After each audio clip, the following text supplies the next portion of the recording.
O fim de uma era nem sempre é algo dramático.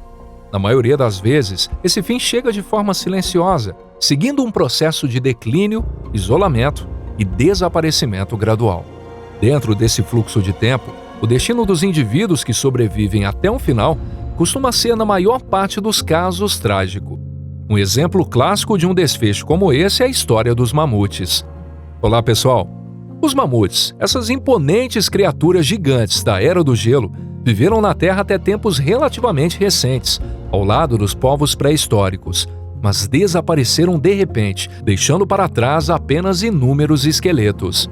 Aliás, muita gente acredita que os mamutes foram extintos porque perderam a disputa para o Homo sapiens. Mas será que o último dia dos mamutes realmente chegou de forma tão repentina assim? E será que a responsabilidade por isso recai sobre os nossos ancestrais? Pessoal, quem fala com vocês é o Deluca. Bem-vindos ao nosso canal Pipa. E agora, vamos explorar juntos as respostas para essas perguntas.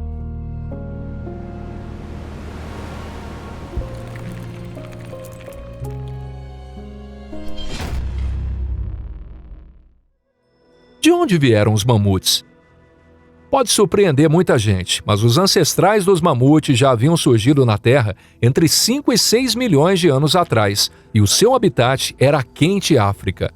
No entanto, os mamutes que conhecemos hoje, aqueles que vamos apresentar aqui, apareceram muito mais tarde, a partir de cerca de 1 milhão de anos atrás. Foram justamente esses mamutes que viveram na mesma época que os povos antigos. Além disso, não devemos tratar todos os mamutes como se fossem um único grupo.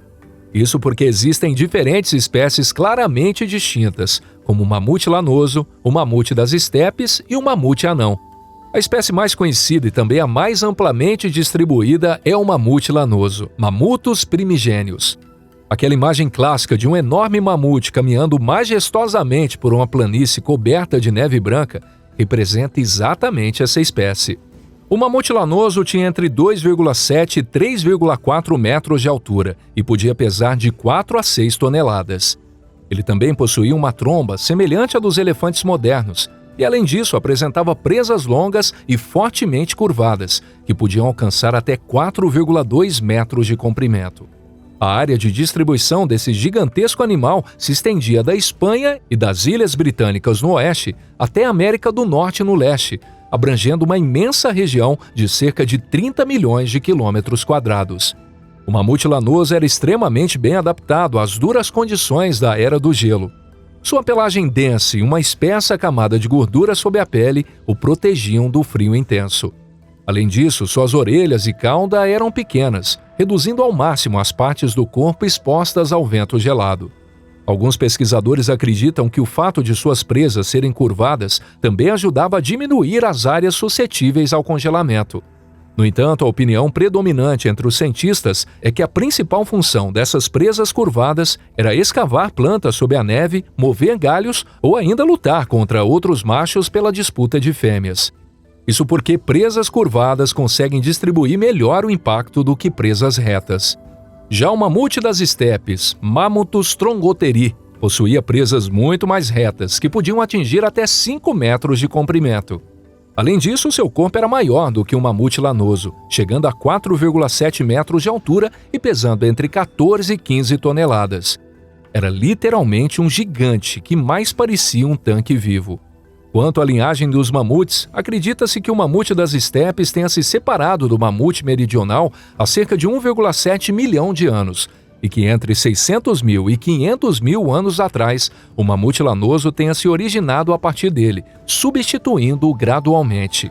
Portanto, foram principalmente os mamutes lanosos que tiveram relação direta com a vida dos povos pré-históricos. Por outro lado, acredita-se que os mamutes anões, que viviam nas ilhas de Wrangel e St. Paul, provavelmente nunca chegaram a encontrar seres humanos. Esses mamutes anões eram muito menores do que os do continente, com altura entre 1,8 e 2,5 metros e peso de 1,5 a 2 toneladas. O fato de terem corpos menores e terem sobrevivido por mais tempo como espécie se deve ao ambiente isolado dessas ilhas, onde viviam sem a presença de outros animais, especialmente humanos. No entanto, a situação do mamute lanoso era bem diferente. Ele precisava compartilhar seu território com rinocerontes lanosos, leões das cavernas, ursos das cavernas, tigres dentes de sabre e até mesmo com os humanos. E os humanos, sob o fraco sol das regiões árticas, disputavam a sobrevivência em condições praticamente equivalentes às desses animais.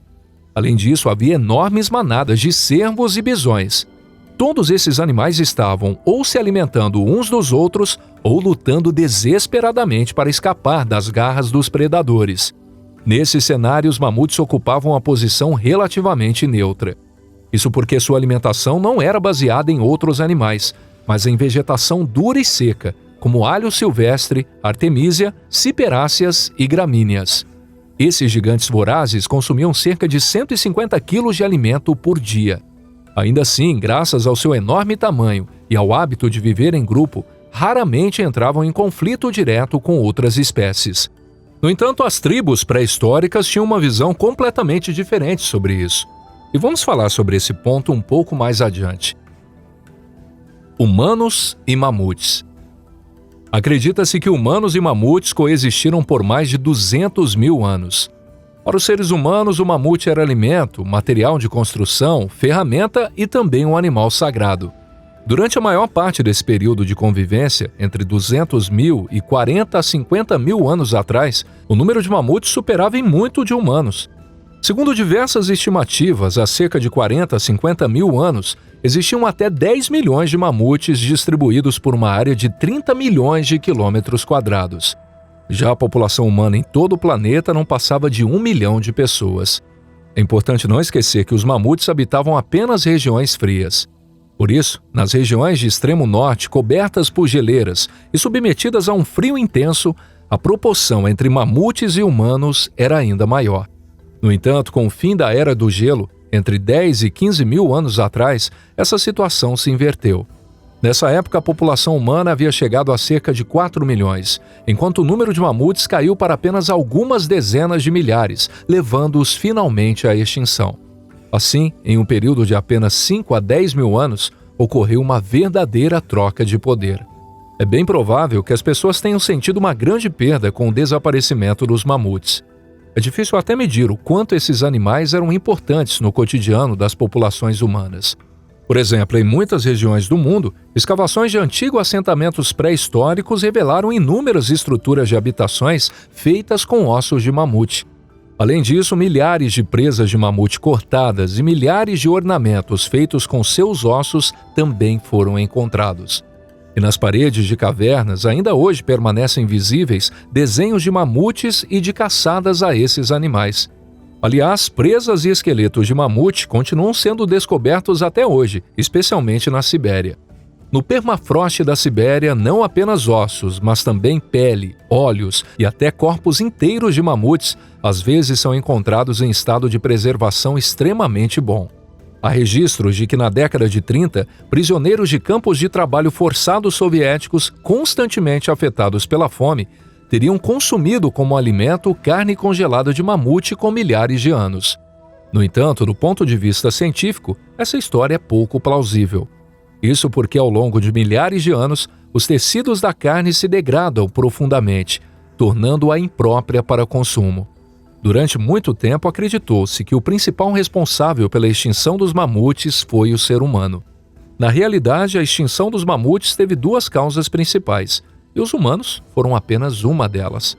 Com flechas de pontas de pedra, lanças arremessadas e grandes pedras, os seres humanos foram os responsáveis diretos por levar os mamutes à extinção.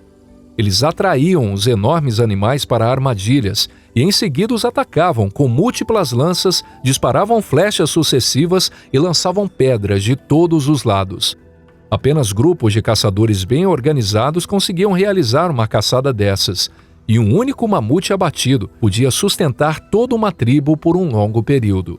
Mas será que na antiguidade os seres humanos realmente teriam sido capazes de extinguir milhões de mamutes usando apenas armas primitivas? Alguns pesquisadores, como o professor Christopher Johnson, acreditam que o papel da humanidade na extinção dos mamutes foi apenas secundário. Segundo o professor Johnson, o impacto humano na redução da população de mamutes foi significativo principalmente nas regiões do sul, enquanto nas áreas do norte, onde quase não havia presença humana, esse impacto foi mínimo. Então, se os humanos não foram a principal causa da extinção dos mamutes, o que foi afinal? Mudanças climáticas. Assim como o período Cretáceo, que terminou há 66 milhões de anos, é considerado o auge dos dinossauros, a última era do gelo, que terminou há cerca de 11.700 anos, é vista como o auge dos mamutes. O fim da era dos dinossauros ocorreu principalmente após o impacto de um enorme asteroide, enquanto a era dos mamutes chegou ao fim quando o aquecimento do clima derreteu as geleiras. Resumindo, ao longo de dezenas de milhares de anos, desde o início do rápido derretimento das geleiras, a população de mamutes, que ultrapassava 10 milhões de indivíduos, caiu praticamente a zero. Ainda assim, nessa época, desapareceram apenas os mamutes que viviam no continente, enquanto aqueles que habitavam as ilhas sobreviveram por muito mais tempo. Mas por que a mudança climática causou um impacto tão devastador sobre os mamutes? Pode parecer estranho, mas nesse caso o fator negativo foi justamente o fato de os mamutes estarem perfeitamente adaptados a determinadas condições climáticas e a um modo de vida específico. Durante centenas de milhares de anos, os mamutes prosperavam em vastas planícies frias e secas, cobertas por abundante vegetação rasteira. No entanto, com o recuo das camadas de gelo, as florestas passaram a ocupar o lugar da estepe mamútica, rios caudalosos surgiram e áreas pantanosas começaram a dificultar a locomoção. No lugar das amplas planícies, espalharam-se paisagens em mosaico formadas por pinheiros e bétulas, e as rotas de migração que os mamutes percorriam há gerações passaram a ser bloqueadas por pântanos intransponíveis e rios profundos. Enquanto isso, a oferta de alimento diminuía cada vez mais e a área de pastagens encolhia rapidamente. Além disso, não apenas os humanos, mas também competidores naturais que se alimentavam das mesmas plantas, como bisões, alces e cervos, continuavam presentes. É claro que os rebanhos de mamutes não desapareceram de imediato, mas sua população começou a cair de forma constante e acelerada. A espessa pelagem que antes os protegia do frio deixou de ser necessária. Pelo contrário, o pelo denso passou a se tornar uma nova causa de doenças. Isso porque, com o aquecimento do clima, houve uma explosão na população de insetos que não apenas sugavam sangue, mas também passaram a transmitir novos patógenos desconhecidos para o sistema imunológico dos mamutes. E para piorar, esses insetos e micro-organismos não morriam durante o inverno, mas continuavam a se multiplicar ativamente dentro da pelagem espessa e quente. E assim, por volta de 10 mil anos atrás, restavam no continente apenas alguns poucos indivíduos solitários de mamutes. Os últimos dias dos mamutes só podem ser imaginados. O que vem à mente é a imagem de um enorme mamute, solitário, magro e doente, reunindo suas últimas forças enquanto tenta desesperadamente sobreviver em algum pântano. No entanto, talvez naquele momento, os mamutes já nem tivessem mais vontade de viver, desejando apenas que tudo chegasse logo ao fim. É uma cena realmente triste. Os mamutes das ilhas. O destino dos mamutes das ilhas foi tão dramático quanto o dos demais. Os chamados mamutes das ilhas eram pequenos grupos que se separaram da linhagem principal dos mamutes e passaram a viver nas ilhas de St. Paul e Wrangel, no Ártico. No auge da Era do Gelo, o nível do mar caiu cerca de 120 a 125 metros, e foi por meio dos istmos que surgiram nesse período que esses mamutes migraram do continente para as ilhas. Depois, com o início do degelo, o nível do mar subiu novamente, e os mamutes das ilhas ficaram geograficamente isolados dos mamutes continentais. Esses mamutes, que assim por dizer foram parar nas ilhas, tornaram-se menores ao longo de milhares de anos, atingindo uma altura de apenas cerca de 2/3 a metade em comparação com seus ancestrais continentais. Segundo os pesquisadores, esse fenômeno pode ser explicado tanto pela necessidade de economizar energia, quanto por processos de degeneração genética. Isso porque em populações pequenas de apenas 200 a 300 indivíduos, a diversidade genética acaba sendo perdida. Como resultado, defeitos genéticos se acumulam e problemas imunológicos começam a surgir. Algo semelhante também acontece com os humanos, quando ocorrem casamentos entre parentes dentro de grupos muito restritos. O último dia dos mamutes na ilha de St. Paul chegou a cerca de 5.600 anos. No entanto, nessa ilha não foram encontrados quaisquer vestígios de predadores, incluindo humanos, que pudessem ter contribuído para sua extinção. De acordo com simulações das condições da época, acredita-se que os mamutes tenham sido extintos devido à falta de água doce. Isso porque, com a elevação do nível do mar, os poucos lagos existentes passaram a conter água salobra, deixando os mamutes sem água potável. Os mamutes que sobreviveram por mais tempo foram os da ilha de Wrangel, até cerca de 2000 a 1700 a.C. Ou seja, enquanto as pirâmides do Egito estavam sendo construídas e a civilização minoica florescia, algumas dezenas de mamutes ainda viviam nessa ilha isolada. Essa ilha oferecia condições quase ideais para os mamutes, como verões curtos e frios, longos períodos de frio intenso e a ausência de grandes predadores e de seres humanos. Portanto, é provável que os últimos mamutes da Terra não tenham morrido lutando contra predadores, mas sim devido à redução da diversidade genética, à fome e à escassez de água potável.